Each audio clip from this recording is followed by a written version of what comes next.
Giannis, questionable. Morant, game time decision. Some huge, potentially large moments in these playoffs in game 2 of round 1 tonight. Also 75 stitches, and then they stopped counting. Morgan Barron only missed a few shifts. Let's go! I wasn't going to show up today because of fitness. Fire Cell coming back into the game after 75 plus stitches. What's the number? We'll get to that in a second. Draymond Green, suspension. Excessive, over-the-top, repeat offender is how Joe Dumars, NBA Dean of Discipline, described it. The reasoning of the NBA's suspension to Woj. Dumars also said you have to put the 0-2 situation aside when you're making a ruling. There was a moment yesterday when players and former players seemed to be supporting Green not being suspended. 3/4 of yesterday's panel thought no suspension. I had viewers right in the show after yesterday's episode saying it was 50% Sabonis, 50% Green. So Frank, how does the suspension land for you, and what does it mean for the Warriors and this series? I thought he was going to get suspended. I thought he should have been suspended. He stomped on a player, and you mentioned Joe Dumars, who coincidentally enough was part of the bad boy Detroit Pistons. And in his statement, the league gave themselves a lot of wiggle room because they talked about his history of unsportsmanlike acts. They based it somewhat on that. That's their way of saying if Steph Curry were to do this, he's not getting suspended because Steph Curry doesn't have a history. And now you look at Draymond Green. Cost them a championship against the Cavaliers. In all due respect to LeBron and the Cavs, I think the Warriors would have won if Draymond's not suspended for Game 5. They lose this game tomorrow night. This all falls on Draymond Green. He's got to be able to control his emotions. He walks that fine line, and too many times he crosses it. Kevin Blackstone? You know, the interesting thing about Draymond Green is he's supposed to get under the skin of the opponents, right? But he also allows them to get under his skin, and that's exactly what happened this time around. I just don't understand how you can actually defend what he did and not expect him with a recidivist history not to get suspended in this particular case. If he was really smart in that moment, had he controlled himself, he would have yanked his foot away, and with the official standing right there, he would have pointed to Sabonis, and Sabonis would have been the one who paid the penalty for that little fracas that they have. Instead, he upped it like this. He did the WWE stuff. The commissioner is sitting in the stands. He's egging on opponents to yell and scream, and you don't expect that they would come down on him like this.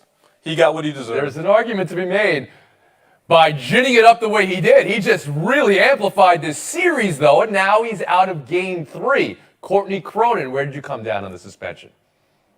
I think the suspension was just, and had he shown remorse post-game and not double down on why he stomped on Domantas Sabonis' chest and saying that he couldn't stretch his leg further out, maybe this isn't a suspension. Certainly the flagrant 2 was just, but Draymond Green does this time and time again, and the NBA is just fed up with it. So if you're going to make a mockery of our process, we're going to make an example out of you. And Draymond has already shown us that fines don't matter to him. He said as much after getting ejected from the Memphis game during the playoffs last year. So where you hit him where it hurts is by taking away the Golden State Warriors' emotional leader. As Frank brought up, we saw what happened to the Golden State Warriors in 16, a series I was covering when he was suspended for Game 5.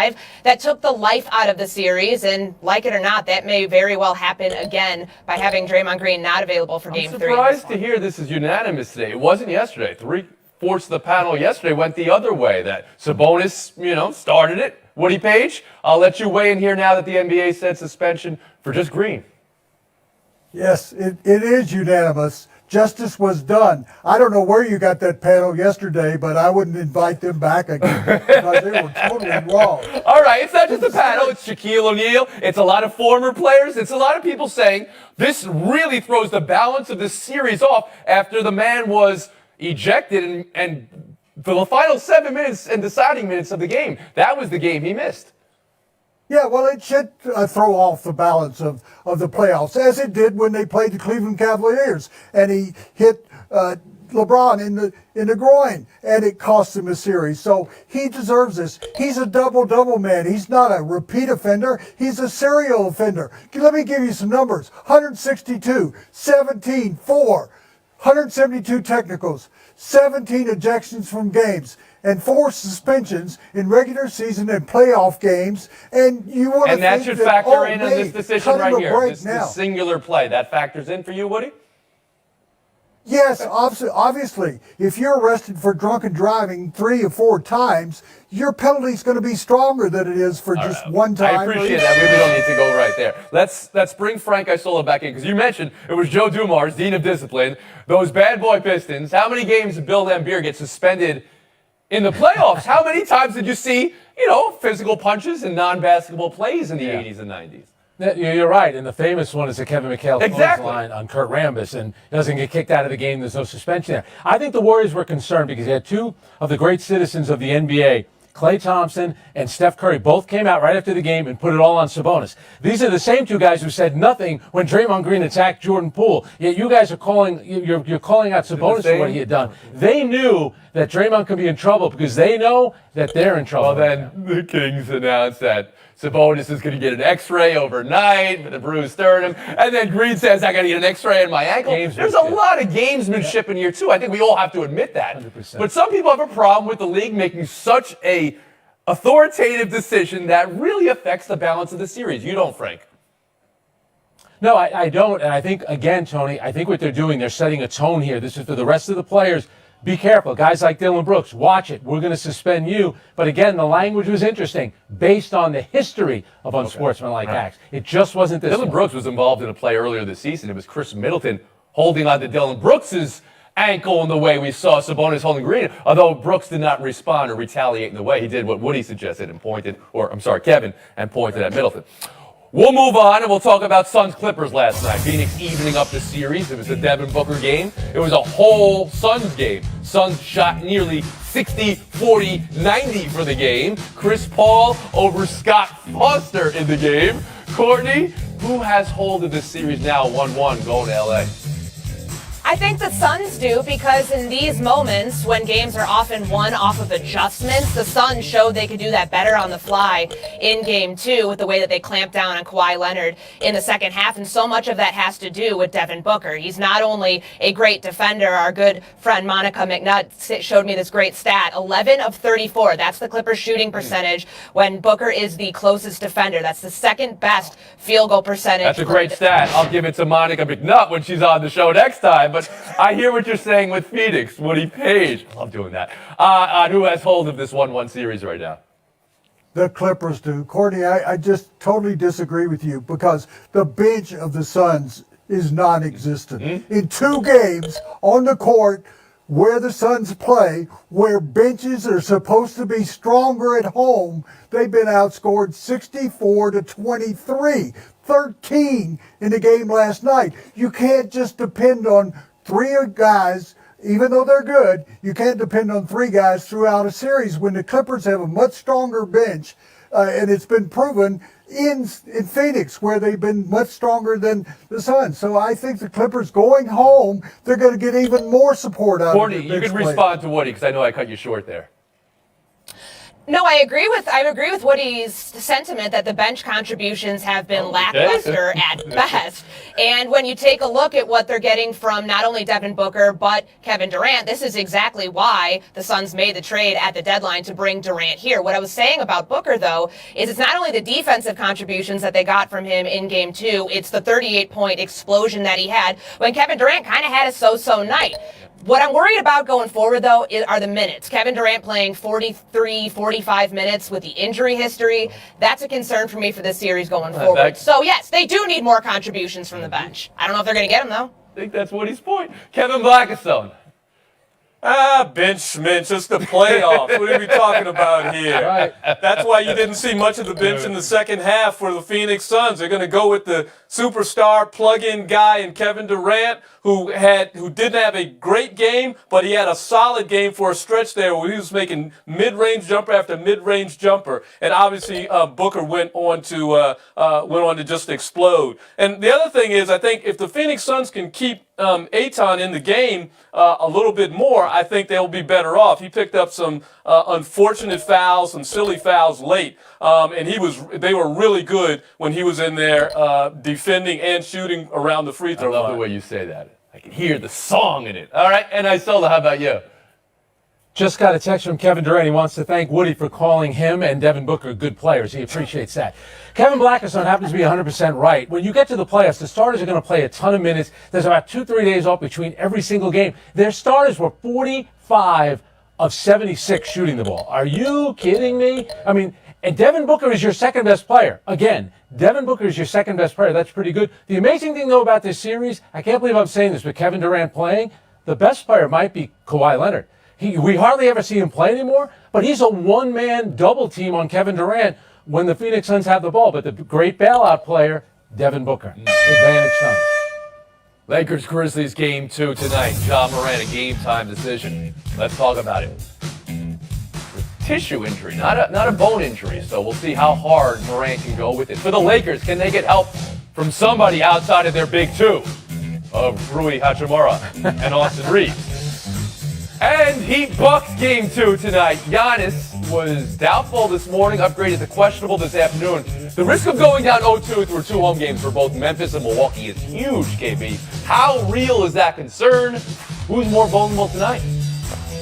Well, it is a real concern. I think Memphis has got to be more vulnerable. I mean, you're talking about a guy in Ja who already had hurt that hand, right? It was already taped up. Now he's re-injured it again, and you know that they need huge production from him. As far as Giannis with the back, I'm sure they shot him up with steroids. He's feeling a lot better, which is why he's been upgraded. He will play, and they will win. Courtney Cronin? It's Memphis for me because they don't want to go to Los Angeles down 0-2 when they were 16-25 away from Memphis during the regular season. I know that they were a high seed, but that is something to consider. I think this all comes down to another monster offensive performance from Jaren Jackson Jr. And if Ja can go, if he can't, Tyus Jones is going to be playing in this game regardless. They need him on the floor. He is the best, fifth best turnover to offense. The turnovers are an issue for this team, is what I'm trying to say. Ja had half of them last game. Tyus Jones' assisted turnover has been very solid. Woody Page, more vulnerable. Yes. Proving once again that this panel is correct about things. Both Kevin and Courtney were correct. It's Memphis that is more vulnerable. I think Morant's going to play. I'm sure that Giannis is going to play. It's such a tight situation for both of them that they need to get back onto the court, even if they're not at fully 100%. But Memphis is in real trouble. I saw the last word. When Milwaukee won the championship, they lost game 1 of their last 3 series, went on to win the championship. For me, it's Memphis because LeBron James, who was off the charts great, had an okay game for LeBron James, and they still... I feel like this is what's best for me and my family. Tonga Bailoa also saying he's taken up jiu-jitsu to learn how to fall better. Courtney Cronin, how'd you hear to it today? I heard that he is taking this seriously. Remember, 2 confirmed concussions, 1 concerning blow to the head last year, and he's trying to prolong his career. And by taking up jiu-jitsu and learning how to fall and disperse his energy, whether that's going to work or not, he's got to do it during the off-season. Remember, you cannot touch the quarterback in practice, preseason, training camp, in season. So now is the time for him to do this in order to see if it's going to work in season. Kevin, how did you hear to it today? You know, this is why I hate being addicted to professional football, but I am, because I listen to that and it's so uneasy to hear him talk about his son after knowing that what I've seen from families who have to take care of addled former professional football players in their latter life, and hearing him talk about quarterbacks being unlikely or more unlikely to get seriously hurt. It's just uncomfortable. We know that the NFL playing in it is a roll of the dice, and I just hope that it continues to come up okay for him. Frank, I saw. Yeah, I agree, Kevin. I can't help but think of Andrew Luck, who retired relatively early. And if Tu is saying that he thought about it, the next time he takes a big hit, in the post-game press conference, hopefully he's in the locker room at the time, I would think that one of the reporters is going to ask him, are you thinking about shutting it down? To me, this sounds like the beginning of the end. I don't see this guy as a 5 to 10 year guy. I just don't when he's already talking about it like this. Woody Page. Yes, I think Kevin was right. It felt uncomfortable to me. I remember spending time with a former NFL star who became a Hall of Famer, and a couple of years later he was dead because of the CTE. And I just don't think that, I think you have to spend at least more time research and consider your family, that you want to be around for your family later on. Tua did say it's been consulting with doctors, maybe a neurologist, I don't know that for sure, but that CTE was not as big a concern. That's what the doctor told him, Courtney, because of the quarterback position and not because of another more contact-driven position. How do you hear that? I don't buy that. I think that a hit to the head is a hit to the head, whether you're an offensive lineman or a running back or playing any position that is deemed to have a higher risk of contact. He needs to take this seriously. It sounds like he is, though, because he is taking these steps to try to learn to prevent more blows to the head, whether it's on him or someone else during the season. And just to cite it correctly, it was his medical advisors, that's who Tua said, told him that in today's press conference. We'll move on. NHL, Jets beating the Knights in Game 1, but that's nothing. Morgan Barron took 75 stitches and returned to the game. Here's the cut he sustained near his eye. Chandler Stevenson contacting Barron's head. Head goes into Laurent Brosseau's skate. 75 plus stitches, I should say, because evidently they stopped counting. Here's what Barron said. "It missed my eye. I was glad."